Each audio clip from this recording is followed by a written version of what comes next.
नमस्कार, स्वागत आहे तुमचं माझ्या यूट्यूब चॅनलमध्ये, ज्याचं नाव आहे स्वामी भक्ती मराठी. 18 ऑक्टोबर 2025 तर या दिवशी आलेले आहे धनत्रयोदशी, जिलाच आपण धनतेरस असे देखील म्हणत असतो. आणि या दिवशीच शनी प्रदोष देखील आलेला आहे. धनतेरसच्या दिवशी धन्वंतरी देवता तर यांची पूजा केली जाते. तर धन्वंतरी देवता ही आरोग्याची देवता मानली जाते आणि आपल्या आरोग्यासाठी, आपल्या शरीरासाठी आपली आरोग्याची देवता धन्वंतरी देवता तर यांची या दिवशी पूजा केली जाते. यासोबतच काही प्रभावी सेवा देखील केल्या जातात. तर या दिवशी आपण धनत्रयोदशीच्या दिवशी आपण पूजा मांडणी कशी करावी, धन्वंतरी देवतांची पूजा कशी करावी, संकल्प, आचमन, नैवेद्य काय दाखवावा आणि उत्तर पूजा कशी करावी, तर याबद्दलची संपूर्ण माहिती आपण या व्हिडिओमध्ये बघणार आहोत. तर व्हिडिओ स्किप न करता संपूर्ण बघा आणि जे कोणी नवीन असेल या चॅनलवरती तर सबस्क्राईब करा. तर बघा, धनतेरसच्या दिवशी आरोग्याची देवता धन्वंतरी देवता तर यांची पूजा आपल्याला करायची असते. त्यांच्याप्रती कृतज्ञता व्यक्त करण्याचा हा दिवस आहे. तर बघा, जेव्हा समुद्र मंथन झालं होतं तर तेव्हा 14 रत्ने बाहेर पडली होती आणि त्यासोबतच धन्वंतरी देवता यांचा देखील जन्म यामधूनच झाला आहे. आणि धनतेरसच्या दिवशी आपण माता लक्ष्मीची पूजा करतोच, पण त्याबरोबरच आपले आरोग्य सुदृढ राहावं, आपलं शरीर हीच आपली संपत्ती आहे आणि म्हणूनच आपल्याला भगवान धन्वंतरींची पूजा करायची आहे. कारण धन्वंतरी देवता ही आरोग्याची देवता आहे. त्यांची पूजा करून त्यांना प्रार्थना करायची असते की माझ्या कुटुंबावर कोणतंही दुःख, आजारपण येऊ नये. त्यांच्याप्रती कृतज्ञता व्यक्त करण्याचा हा दिवस असतो. तर या दिवशी धन्वंतरी देवतेची पूजा कशी करावी, तर बघा, एक आपल्याला पाट घ्यायचा आहे आणि त्यावर एक लाल वस्त्र ठेवायचं आहे. समोर धन्वंतरी देवतेचा फोटो ठेवायचा आहे. फोटो नसेल तर तुम्ही सुपारी स्वरूप देखील ठेवू शकता. त्यानंतर प्रथम आपल्याला एक दिवा प्रज्वलित करून घ्यायचा आहे. दिव्याला हळद, कुंकू, अक्षता, फूल अर्पण करायचं आहे, नमस्कार करायचा आहे आणि त्यानंतर आचमन करायचं आहे. एक प्लेट घ्यायची आहे आणि आपल्या डाव्या हाताने उजव्या हातावर 1 चमच पाणी घ्यायचं आहे आणि त्यानंतर भगवान विष्णूंची 24 नावे किंवा 3 नावे देखील आपल्याला पठण करायचे आहे. तर उजव्या हातावर पाणी घेतल्यानंतर ओम केशवाय नमः असं म्हणून पाणी पिऊन घ्यायचं आहे. परत 1 चमच पाणी घ्यायचं आहे आणि म्हणायचं आहे ओम नारायणाय नमः. परत ते पाणी पिऊन घ्यायचं आहे आणि परत 1 चमच पाणी घ्यायचं आहे आणि म्हणायचं आहे ओम गोविंदाय नमः आणि ते देखील पाणी पिऊन घ्यायचं आहे. आणि चौथ्यांदा पाणी घेऊन ओम विष्णवे नमः आणि तेही पाणी पिऊन घ्यायचं आहे. हे झालं आचमन. त्यानंतर आपल्याला संकल्प करायचा आहे. तर डाव्या हाताने आपल्या उजव्या हातावर 1 चमच पाणी घ्यायचं आहे. त्यामध्ये हळद, कुंकू, अक्षता, फूल अर्पण टाकायचे आहे आणि संकल्प करायचा आहे. तर बघा, धनतेरसच्या दिवशी आपण भगवान धन्वंतरी देवांची पूजा करतो, जे आरोग्याची देवता मानली गेली आहे. तर प्रथम आपलं नाव, आपलं गोत्र बोलायचं आहे. गोत्र माहीत नसेल तर काश्यप गोत्र म्हणायचं आहे आणि म्हणायचं आहे की मी माझ्या कुटुंबामध्ये धनधान्य व लक्ष्मी नांदावी, घरच्यांना सुख शांती मिळावी म्हणून धन्वंतरी देवांची या धनतेरसच्या दिवशी पूजा करत आहे असे म्हणायचं आहे. आणि पाणी हे प्लेटमध्ये सोडायचं आहे. परत 1 चमच पाणी घेऊन हातामध्ये घ्यावं, ते परत आपल्याला प्लेटमध्ये सोडायचं आहे. त्यानंतर आपल्याला प्रथम गणपती बाप्पांची पूजा करायची आहे. गणपती बाप्पांची मूर्ती घ्यायची आहे, त्यावर अभिषेक करायचा आहे.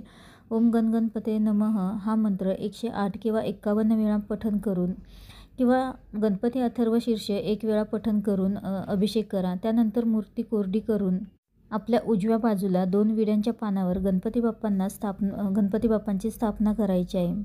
थोडेसे तांदूळ त्यावर ठेवून त्यावरती हळद, कुंकू अर्पण करा आणि त्यावर गणपती बाप्पांना स्थापन करा आणि त्यानंतर गणपती बाप्पांना हळद, कुंकू, अक्षता अर्पण करा, दुर्वा अर्पण करा, जास्वंदीचं लाल फूल अर्पण करा, गुळ खोबऱ्याचा नैवेद्य अर्पण करा आणि नमस्कार करा. त्यानंतर आपल्याला आपल्या डाव्या बाजूला एक कलश देखील स्थापन करायचा आहे. तर एक कलश आपल्याला तांब्यामध्ये स्वच्छ पाणी भरून घ्यायचं आहे. त्यामध्ये हळद, कुंकू, अक्षता, 1 रुपया आपल्याला टाकायचा आहे. त्यावरती आपल्याला 5 विड्याची पानं ठेवायची आहे आणि त्यामध्ये आपल्याला 1 नारळ ठेवायचा आहे. तसेच तांब्याखाली, कलशाखाली आपल्याला थोडेसे तांदूळ ठेवून त्यावर हा कलश आपल्याला ठेवायचा आहे. त्यानंतर कलशाची देखील आपल्याला पूजा करायची आहे. हळद, कुंकू, अक्षता, फुलं अर्पण करायचे आहे आणि त्यानंतर माता लक्ष्मीचीही आपल्याला पूजा करायची आहे. तुमच्याकडे फोटो किंवा मूर्ती असेल तर तो देखील तुम्ही ठेवू शकता. मूर्ती असेल तर त्यावर आपल्याला अभिषेक करायचा आहे आणि मूर्ती ही विड्याच्या पानावर ठेवायची आहे. अभिषेक करताना तुम्ही 1 वेळा श्री सूक्तम पठण करू शकता किंवा माता लक्ष्मीचा कोणताही मंत्र पठण करून अभिषेक करू शकता. मूर्ती कोरडी करून आपल्याला विड्याच्या पानावर ठेवायची आहे.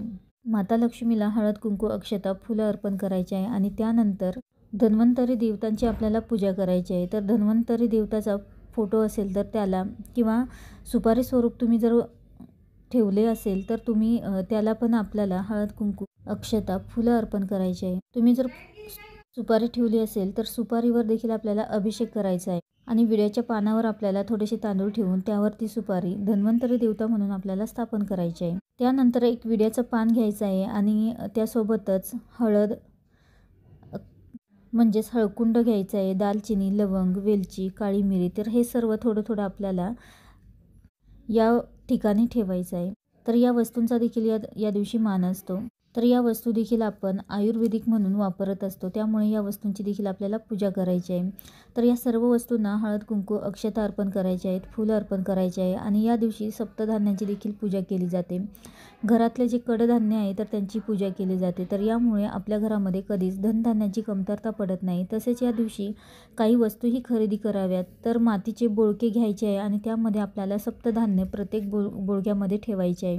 प्रत्येक धान्याला हळद कुंकू अक्षता अर्पण करायचे आहे, फुलं अर्पण करायचे आहे. माता लक्ष्मीला प्रार्थना करायची आहे की माझ्या घरातही माझ्याही घरामध्ये कधीच धनधान्याची कमतरता पडू देऊ नको आणि माझ्या घरामध्ये तुझा अखंड वास राहू दे, ही प्रार्थना करायची आहे. हे झाल्यानंतर सेवाही आपल्याला करायची आहे. तर बघा, तुळस देखील तुम्ही भगवान धन्वंतरी देवतांना अर्पण करू शकता.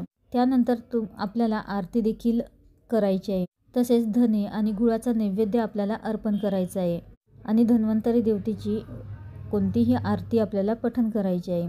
त्यानंतर सेवा काय करायची आहे, तर बघा, धन्वंतरी देवतांचा मंत्र आहे तर तो 1 माळ आपल्याला जप करायचा आहे किंवा 51 वेळा जप करू शकता.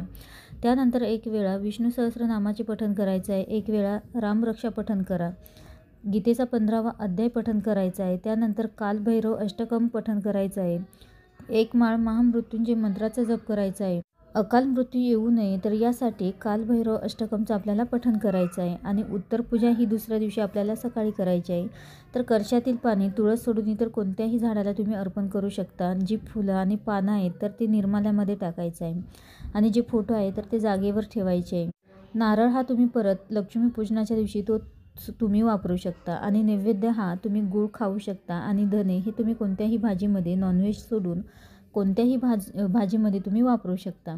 आणि पूजा मांडणी ही प्रदोष काळी करावी. तर अत्यंत सोपी आणि साध्या पद्धतीने तुम्ही ही मांडणी करू शकता. तर आवर्जून धनतेरसच्या दिवशी धन्वंतरी देवतेची पूजा करा.